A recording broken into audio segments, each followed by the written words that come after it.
Jerome Elam is a writer and human trafficking advocate. He's also a human trafficking survivor. When he was only 5 years old, his stepfather began molesting him. Before long, Elam was being used for child pornography. That went on for a while, and then one day he introduced me to the pedophile ring he belonged to.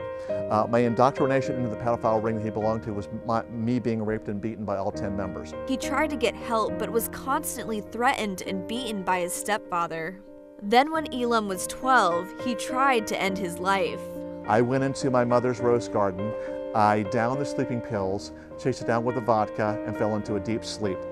I woke up in an emergency room to a group of wide-eyed doctors who told me I had just been dead for a total of 3 minutes. It was then that Elam finally got the help he needed from law enforcement to get out of sex trafficking.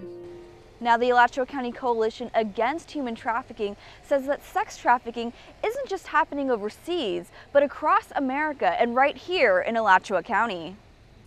We got a report last year from the Child Advocacy Center where they reported they saw 25 kids that were involved in the sex industry. In other words, 25 cases of sex trafficking, 5 of which were pornography cases, child pornography. That was the number of cases reported last year in Alachua County. But stories like Elam's are happening every day, and years later he shares his stories with others in hopes that it will help victims come forward. I do struggle at times, but you know what? It's worth it. The fight is very much worth it, and I encourage everybody who's a victim or survivor to speak out, and I encourage everybody to get involved in this fight and get involved with organizations that are fighting human trafficking.